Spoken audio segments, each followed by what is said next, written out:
Good morning, boys and girls. It is lovely for you to be joining us, even though you have children's church at home. Your teachers and I have been missing you on Sunday mornings. We are thinking of you and we are praying for you. Have you ever heard the person's name, Job? We can learn so much about Job. He is a very faithful. No matter what has happened to him, he always believes in God.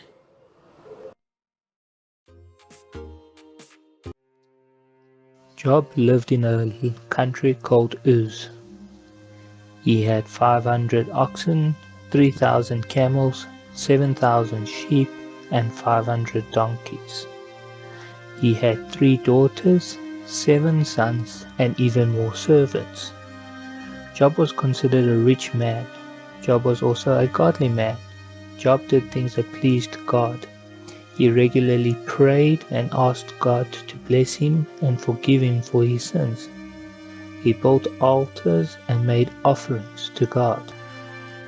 Satan knew that God loved Job and that Job loved God. God blessed Job with many friends, with wealth and with happiness. Satan did not like this. He complained to God one day about Job. Satan said that Job only serves him because he is blessing him. Satan also said that if Job had a lot of trouble, he would turn away from God. Even though God knew that Satan was wrong, he allowed Satan to send Job a lot of trouble. And that is just what happened. Job's troubles began.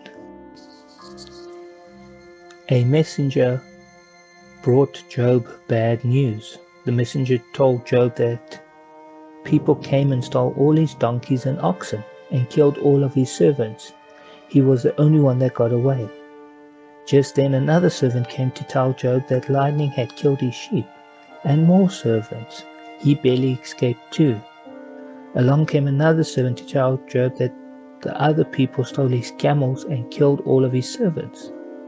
Then another servant came and told Job that a great wind blew down the house that his children were in and that they all died. As you can imagine, Job was very upset. He tore his clothes and fell down on his face and worshipped God. Even though he was very upset, he never turned away from God like Satan thought he would. Since all of these bad things did not make Job turn away from God, Satan made life miserable for Job. Satan thought that if he made life even harder for Job, that he would surely turn away from God. Satan thought that Job believed this too, so he caused ugly sores to break out on Job's body. Job was in a lot of pain and was miserable, but he still wouldn't blame God or say anything mean about God.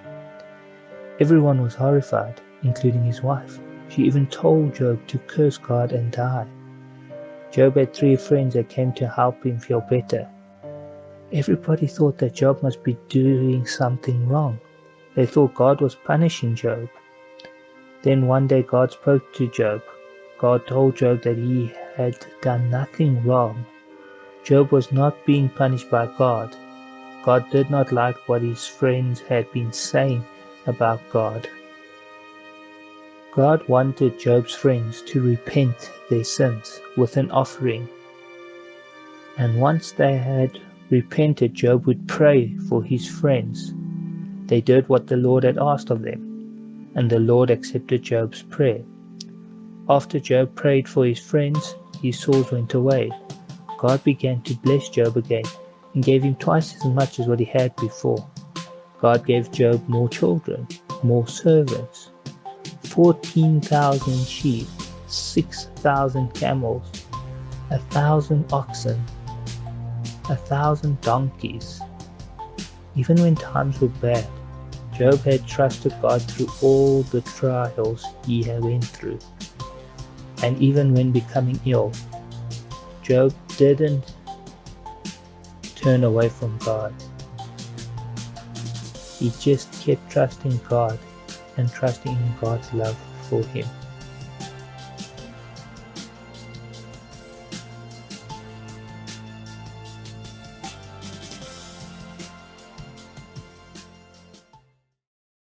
In the story, we notice that Job had great faith.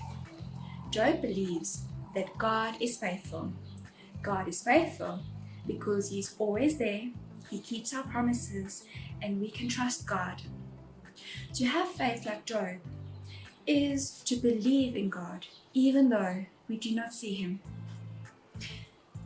God is always in control, and Job knew that. So even though Job lost all his belongings, like his sheep, his donkeys, his oxen, and his camels, and his children, Job still continued to have faith in God. Even more hardship came over Job, and he had sores all over his body.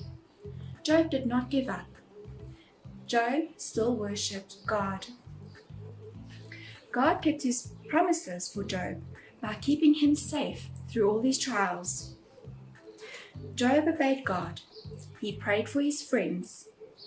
God healed Job, and God even blessed Job twice as more than what he had. Who do you trust, and why do you trust them?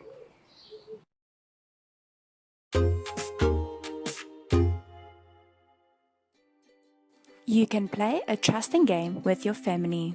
You can blindfold a family member and lead the blind person through the garden. Remember, you are their eyes. You need to tell them if there is a stone in the way or if their head is in the way of a branch so that they need to duck. You will need to tell them quickly, loudly, and clearly what they need to do. If anything happens to them on the trail, they will not trust you. To build the trust, you will need to keep the blindfolded person safe. To have faith is to know about God and to trust Him. God has everything under control, and God will tell you what to do. It is so awesome to have God in your life, that we can have faith in God. And what is even more cool is to see what God does for each one of us in our daily lives, that God is with us and He keeps His promises. We can still worship God even in the tough days and in the sad days, but even while we are at home, we can worship God. Let us worship.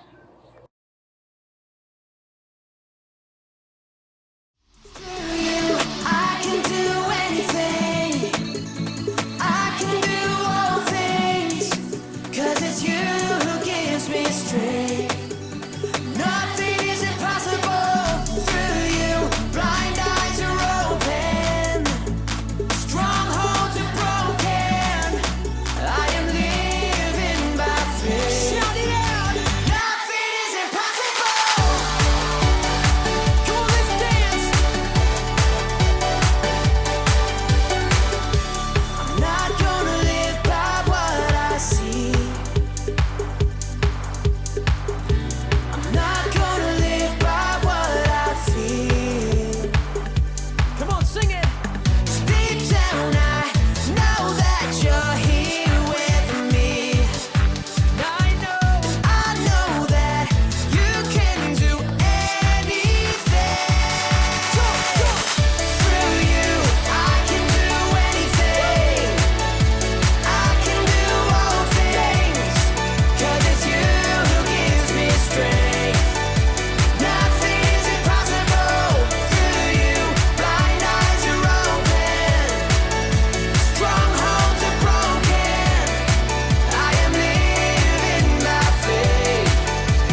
For a craft today, you will make a mobile.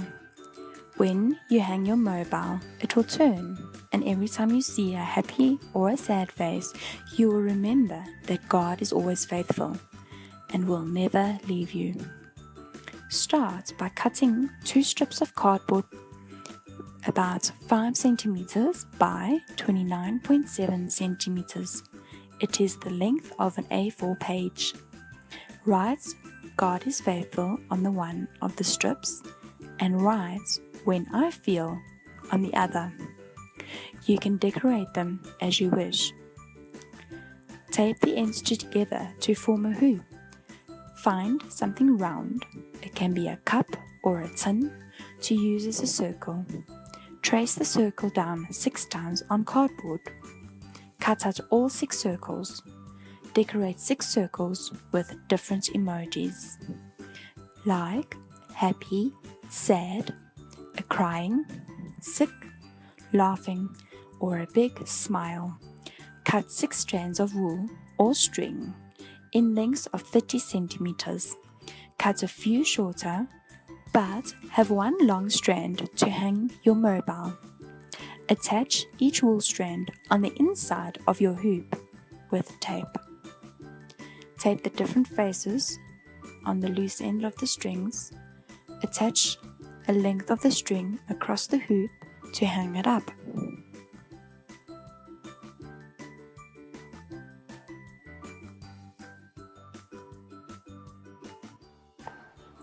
Thank you, boys and girls, for joining us today. You still have the opportunity at home to share the story with other friends and family. Remember to share this video with your friends and family. Please like this video and click on the subscribe button. For any more information, kindly visit our website www.benonipresbyterian.org.za or visit our Facebook page, St. Andrew's Presbyterian Church, Rhinefield, Benoni.